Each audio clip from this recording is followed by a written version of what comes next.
The time is 1796.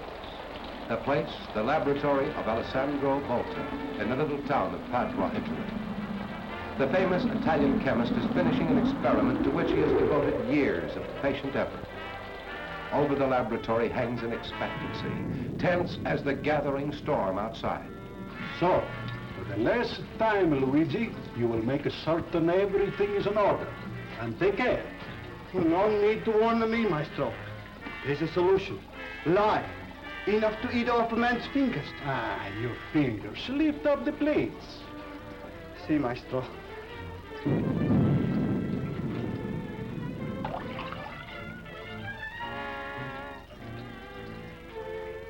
Zinc, copper, zinc, copper, zinc, copper.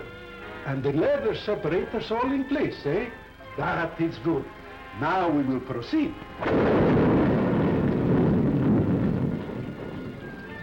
Maestro, Eh? could he not wait? The omens, they are evil.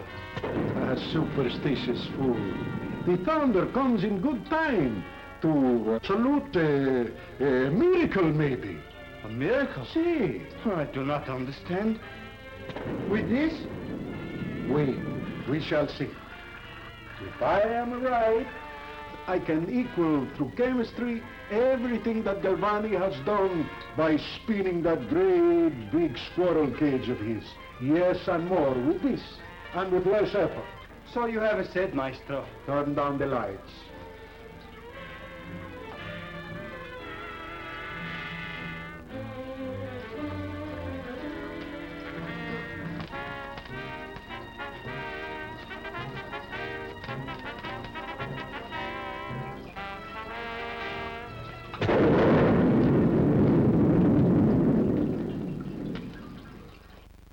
Years later, a French scientist, Gaston Pons, proudly announces another achievement in this chemical magic. To Professor Volta, we owe much, but it was only the beginning.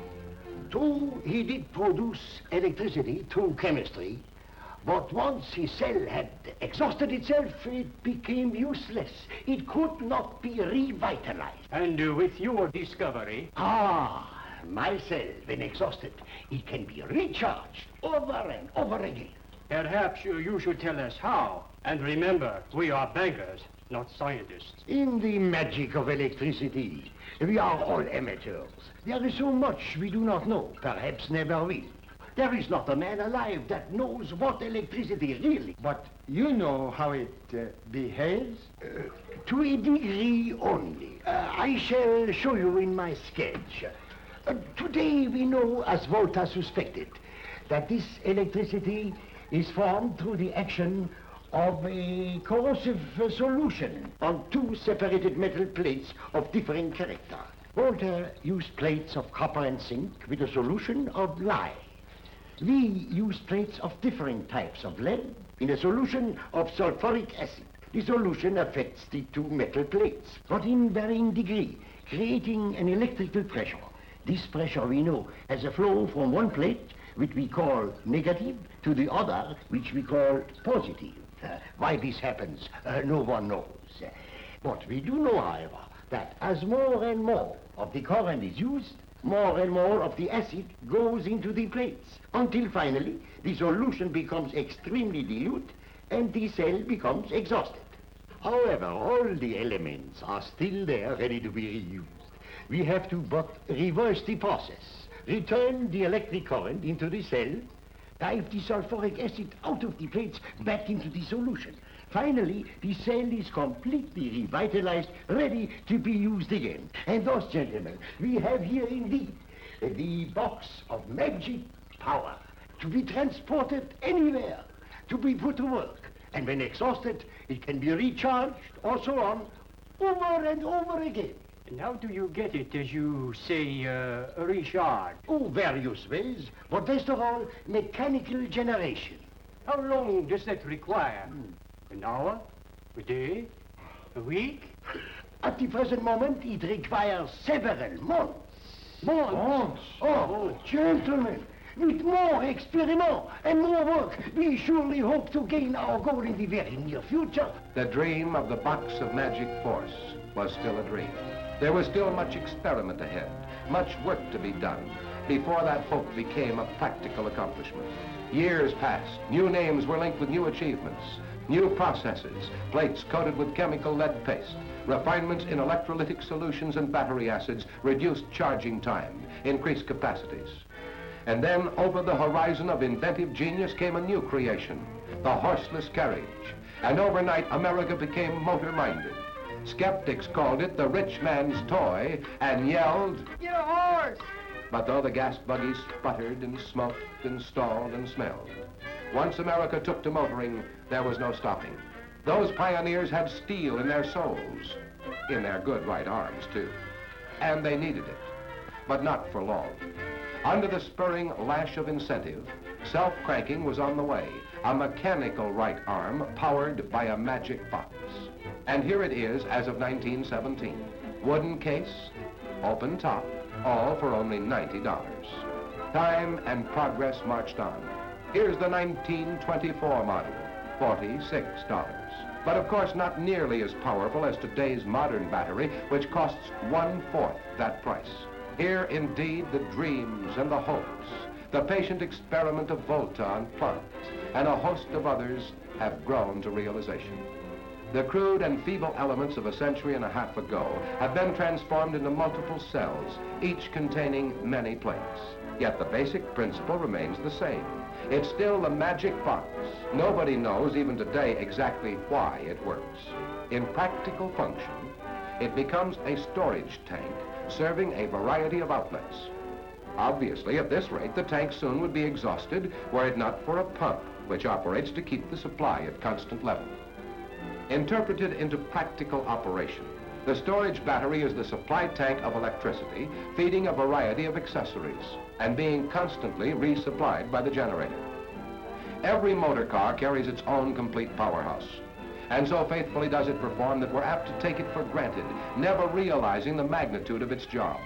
Today, after a century and a half, the storage battery has earned a high place in our modern civilization. And from whence comes this modern magic? Out of the crude and cluttered workshop of Professor Volta have grown gigantic laboratories where corps of scientists and technicians are constantly broadening the horizon of progress in the critical field of electrochemistry. Progress in paste compounds, in electrolytic agents, in metallurgy, plastics, and in the broad scope of design. Progress in countless dynamic details, most of them far beyond the understanding of the lay motoring mind, but all vital contributions in advancing Atlas batteries to their pinnacle position as the modern magic box. And what's the payoff? Let's examine a few of the Atlas constructional superiorities which have grown out of this research and development. Features of quality and value which stand behind Atlas performance. There's the grid of an Atlas plate. Not very spectacular, is it? Or is it? Look closer. Notice the taper of grid structural members, increasing in size as they approach the plate post. Greater strength, sure. But more important, designed for increased electrical carrying capacity as the accumulated current approaches the post outlet. Look at the grid itself. Looks like a ladder. Ah, but those lattice members are staggered to hold more electrochemical material more securely. Even the grid members are ingeniously shaped for retentive strength, yet to expose more active material service to the electrolyte. Just details, certainly, but highly important factors in power and performance. Intensive research revealed the primary reason why batteries wear out, what happens during the months of charging and recharging, secrets hidden inside the battery case. The mystery of plate shedding was exposed as resulting from the scouring action of a constant stream of bubbles washing up the face of the plates, wearing away the active plate material. Out of this research came the fiberglass retainer mats, which effectively resist plate shedding and thus greatly prolong the useful life of the aristocrats of the Atlas line. Also, the protecto valve, simple but positive protection against overfilling. In this laboratory are facilities for putting batteries through the abuse of rough road country driving. 1,000 miles, 10,000 miles, years of exaggerated punishment crowded into weeks, and all under the critical scrutiny of technicians. Engineering factual research also reveals the grim fallacy of judging battery value by appearance or low price tag. Here's an Atlas and a so-called bargain competitor. Outwardly, they look about alike. But look deeper. There's the answer. Short plates. Compared with the Atlas, it's like sending a boy to do a man-sized job. Now what do you think of that bargain battery? Other so-called money savers by some price tag competitors are dramatically exposed in a directly competitive breakdown test. Again, the Atlas and its rival look about the same. But in this fight for life, looks don't count. The payoff is on guts. The rules are simple. Hook 'em in series, short-circuit 'em, and let quality prove itself. For a moment, both take the grueling strain. Ah, one begins to weaken. There it goes. Now let's see why.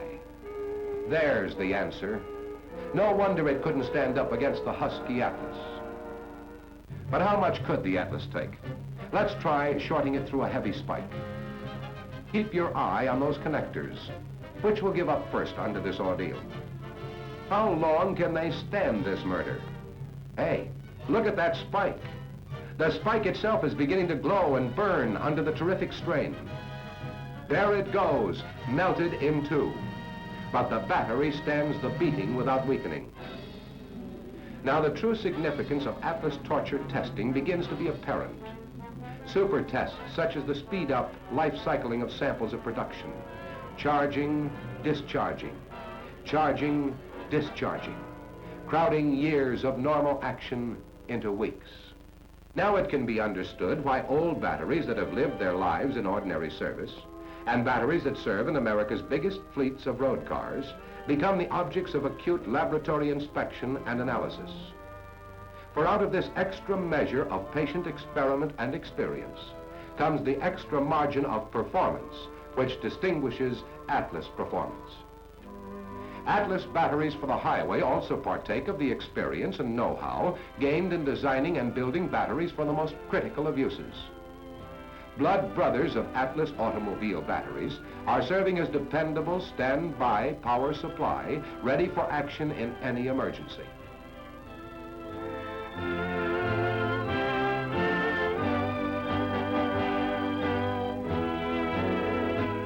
Others have the no less important task of powering the radio, lights, instruments, and many other electrically operated features of transport airliners.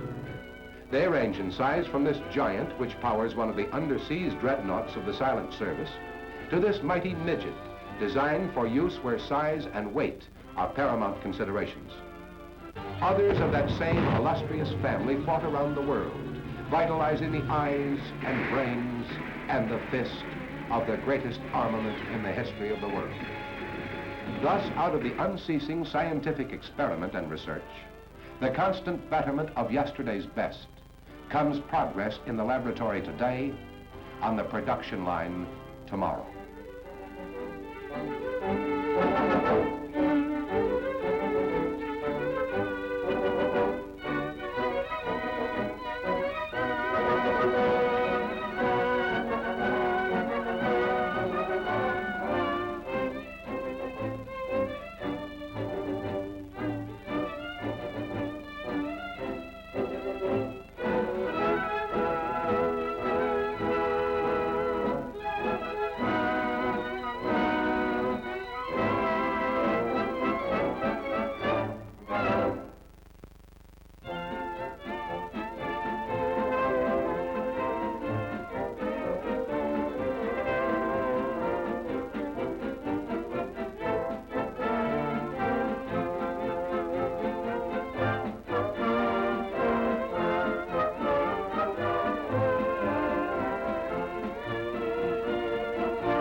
That's the Atlas line. Compact, but a team that's mighty tough to beat. A type to fit the purpose and pocket of every motorist you serve. Over the years of modern motoring, Atlas has won recognition and success outstanding in all motordom.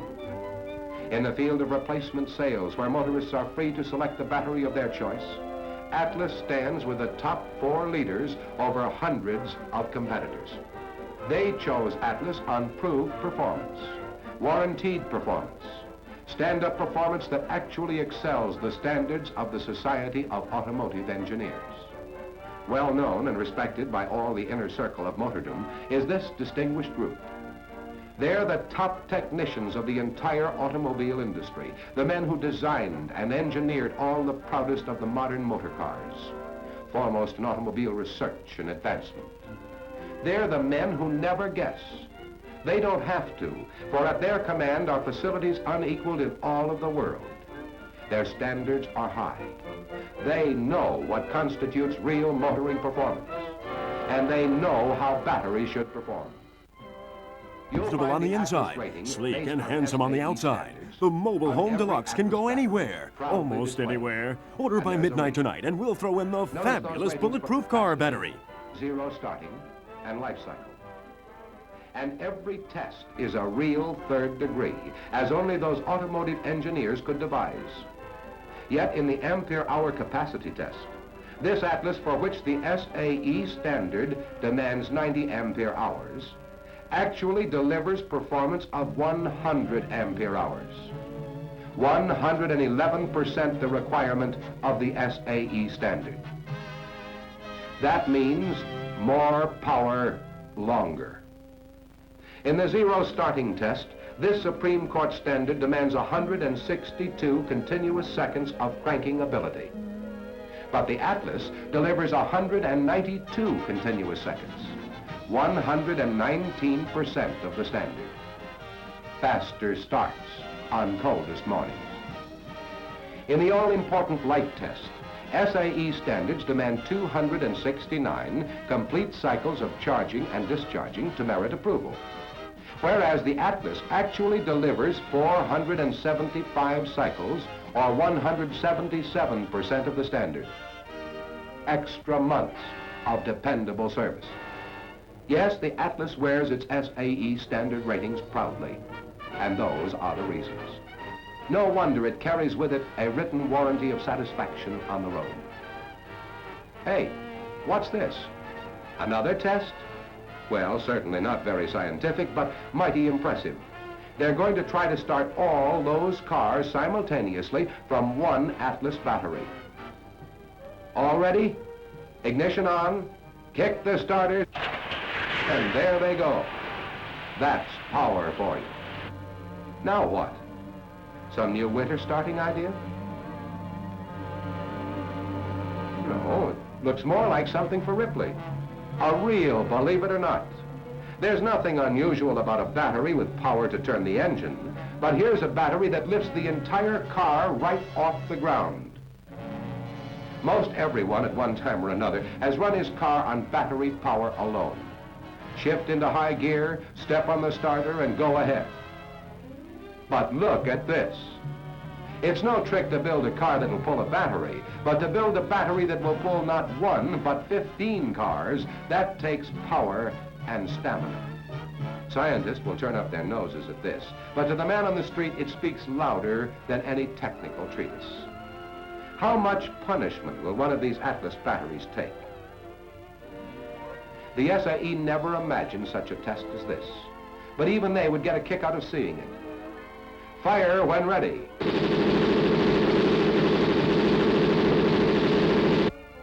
The case is ripped to pieces, the plates torn to shreds, all the solution spilled out. That battery's a dead duck. But is it? Oh, don't give up so quickly. This is an Atlas. It's not down for the count even yet. Nobody in his right mind would ever think of shooting a battery full of holes. It doesn't make sense. Of course not. But never mind that. Just stand up and cheer. You've just met the champion.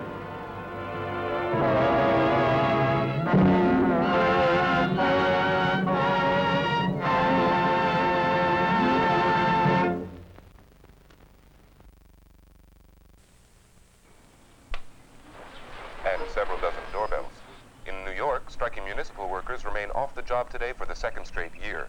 The city has been without bus, subway, and taxi service in addition to recently discontinued water and power. Rioting firemen are expected back on the job within a few months. Meanwhile, the city's police force continues its sit-in of the Statue of Liberty. And the new Miss Tree Stump is... we have a tie. The winners are Miss Maple Sap and Miss Pine Cone.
A woman I met the other day asked me what I do for a living, and I told her that my job is dealing with people. She asked me what kind of people, and I said all kinds. And that's what I like about my job. Hey, Bob, how you doing? Pretty good. How are you? Good. Hi, Phil. How are you? How's your new place? You all moved in? Oh, yeah, it's real nice. It's almost twice the size. We got about one more day of moving in our furniture, though. Far out. That's great. Listen, if you need any more help, let me know. I can get my dad's truck, you know. I think I can do it on my own, but if I need help, I'll be sure to call you. You know, I found that part of the enjoyment I get from this job is in having a good relationship with the other people who work here. And it's interesting to me that the better my relationships with other employees are, the better I'm able to relate to all those different kinds of people who come through that front door. Oh, hiya. How you doing? Fine. Good. What would you all like today? You hungry? I want strawberry shake. No, sweetheart. No. Milk. I want a strawberry milkshake. No, Zoe, I want you to have milk, please. I want a strawberry milkshake. Okay. Honey, what do you want? I don't know. I can see you have your hands full. I don't know. How would you like a cheeseburger? Yeah. We have the best hamburgers in town. How about a bonus jack? That's got... I don't know what I mean. It's got 2 pieces of meat. It's got cheese and sauce, 2 pickles. Let's see. I want a strawberry milkshake. I don't know what I want. Okay, let's start. We'll have 2 milks. 2 delicious milks. 2 delicious milks. 2 cheeseburgers. What do you want? I have a double jumbo jack. Double jumbo jack. Double jumbo? And I'll have a bonus jack. A bonus jack. Honey, what do you want? You Want some French fries? Yeah, some French fries. That would be Want to good. make a super scoop? Yeah. And how about something to drink for the two of you? I'd like some coffee. Coffee? What do you want to drink? A large, small. Okay, that is one double jumbo jack, one bonus jack. People come to us for a lot of reasons. They're in a hurry, they don't feel like cooking, or just because they like our food. And the moods people come to us with can be almost anything from terrible to terrific. So my own personal goal is to make everyone, whether they come in with a good mood or a bad mood, feel just a little bit better when they leave us. Okay, that's $5.72. We're going to go sit down. Well deserved, I might add. 5.72 out of 6.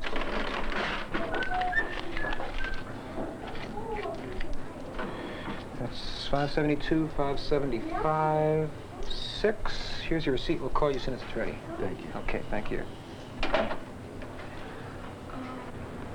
Hi. Is there something I can help you with? Well, is there meat in the super taco? Oh, there's not just meat in the super taco. There's super meat in the super taco. Oh, okay. Well, I'd like a super taco. Okay, one super taco. Want something to go with that? Jumbo jack, a burrito? I'd have to say that, for me, the key thing in customer service is really trying to communicate with a person. And communication is simply a matter of going a little further than just taking an order. It's having a feeling for where someone else is coming from and then acting accordingly. And a jack burrito. Anything else? Oh, the jumbo jack. Jumbo jack, too. I can see you're hungry. All righty. Anything else? Well, how about some onion rings? Onion rings, all righty. And something to drink? Do you have anything diet? We have a tab. Okay, a large tab. A large tab, all righty. How about French fries, too? French fries, too, okay. Do you want the regular fries or the super scoop? Super scoop. Super scoop, I'm not surprised. All right. That is a jumbo jack, a burrito, a taco, a super scoop of French fries, onion rings, and a large tab. Is that for here or to go? Here. That's for here, all righty. Jumbo jack, burrito, taco, super scoop, onion rings.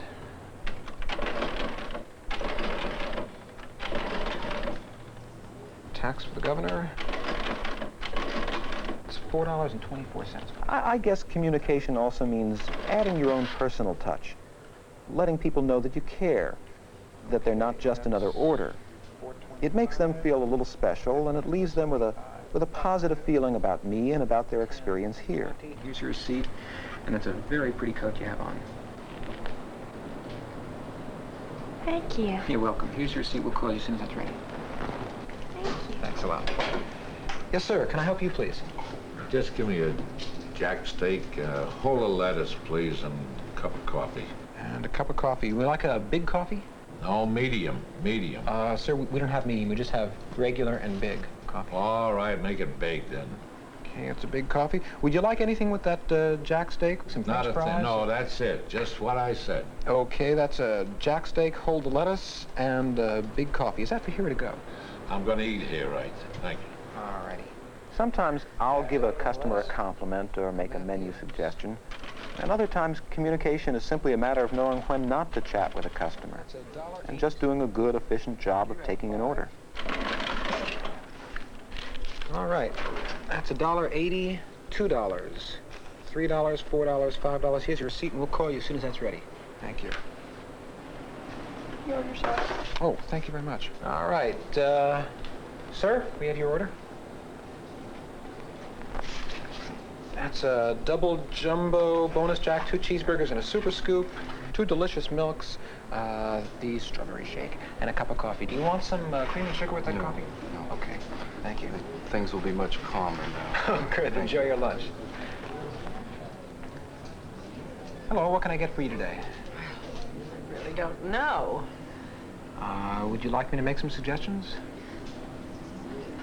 Do you happen to have a Caesar salad? A Caesar salad? No, I'm afraid we don't, but our deluxe cheeseburger comes with crispy lettuce and tomatoes and onions. What, may I ask, is a Moby Jack? A Moby Jack.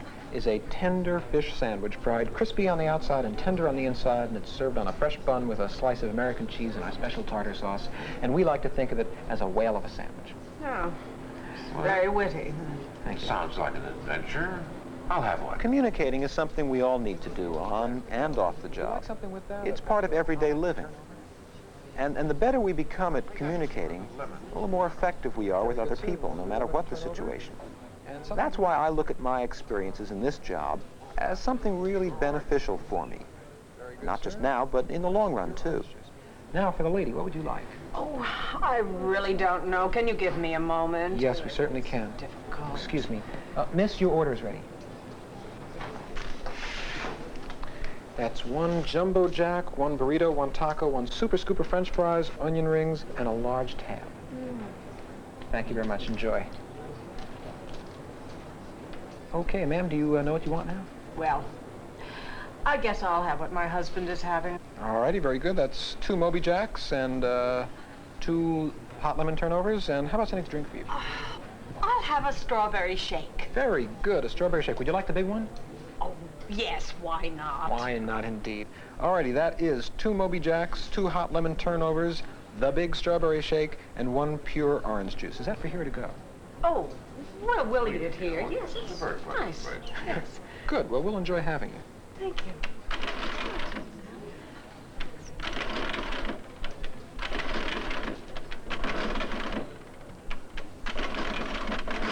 Okay, that's $3.71, please. Are you sure that's all it is? It's incredible, but that's all. Okay, out of, Actually, sir, we can't take any bills larger than a 20, unfortunately. Would like to. So if you have something smaller. I never assume that someone's been here before. For instance, I know we cook most of our food to order, but a new customer may not. So I try to let customers know if they've ordered something that's going to take a few extra minutes and why. People seem to appreciate that. That'll just take a couple of extra minutes for the fish to cook up just right. Why not? Oh, thank you. Sir, your jack steak is ready. Thank you. Here you are, your jack steak with extra lettuce and a cup of coffee. That's wrong. I'm sorry? I ordered a sandwich without lettuce. Well, I'm awfully sorry, sir. I thought you said extra lettuce. No, I deplore lettuce. Well, I'm sorry. Let me get this fixed up for you right away. But be sure you make it hot, please. Yes, sir, I will do that. Can't you ever do anything right here? We'll get this right. You watch. Jackie, could you do me a favor? He didn't want lettuce on his jack steak, and we gave him lettuce, so if you could take care of that. And also make sure that it's hot, because he made a specific request. So just give me a call when it's done. Thank you. Hi, Phil. Hi, Barb. How you doing? Can I get you something? Yeah, would you happen to have a pair of dry pants? Just the ones I have on, unfortunately. How about some food? Most of our business is repeat business. So I feel that getting to know the names of my regular customers is really important. And adding that kind of personal touch has a couple of nice side effects. It makes me feel good, and it speeds my day along. Oh, and my manager notices, too. You want a small? A small. Okay. You know, Phil, you really do a good job here. Oh, thanks. Hey, you know what? I think I'm going to be made a ship manager pretty soon. Great. Congratulations. I'm really happy for you. Well, thanks very much. And I'm sorry that I can't get you a dry pair. No, it's okay. I'll settle for some good food. You got it.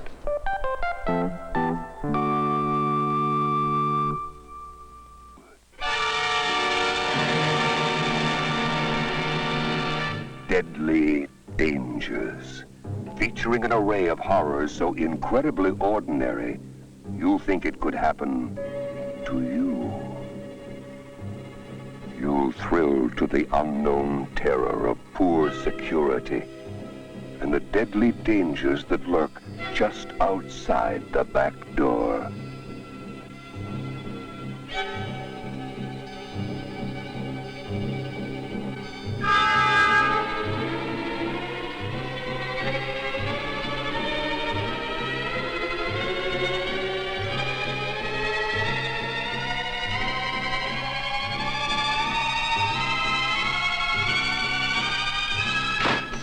We have to keep this door locked. It's our best hope of security.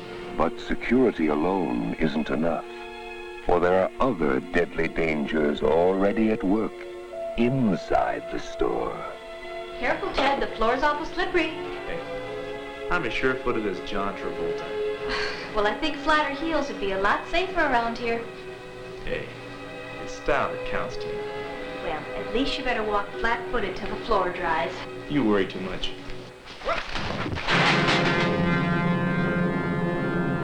You'll cringe in horror at the workings of the insidious tomato slicer.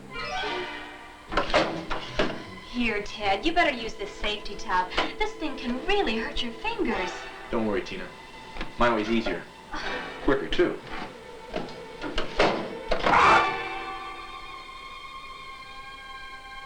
But the deadly dangers have only just begun, and they lurk in the most unexpected places.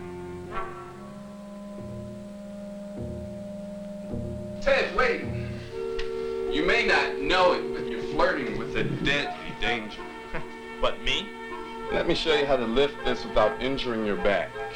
For safety's sake, use the strength of your legs, not your back. Ah, safety's for suckers. There's nothing wrong with my back.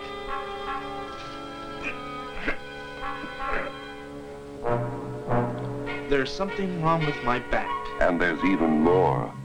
You'll watch, breathless with fear, as the inattentive young Casanova flirts with 375-degree terror. Hey, Tina, did I ever tell you about the time I jumped my motorcycle over the Caspian Sea? You better watch yourself, Ted. Those friars are no place to fool around.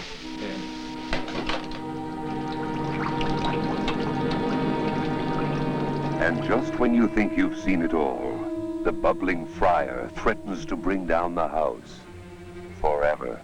Oh, no! Someone help! Fire!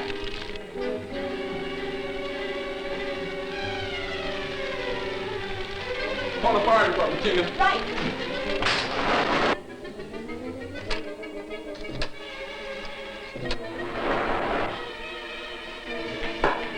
Hey, where's the fire?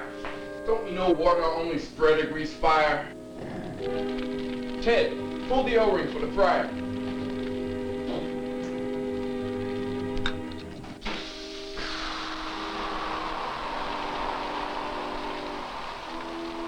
If you have a weak heart or dainty stomach, there are only 3 ways to cope with deadly dangers.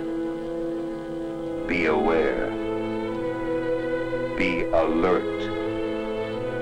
And always be prepared.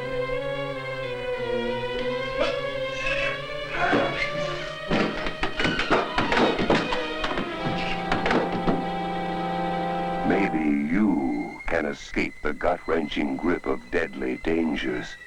But remember, they're coming to a Jack-in-the-Box store near you.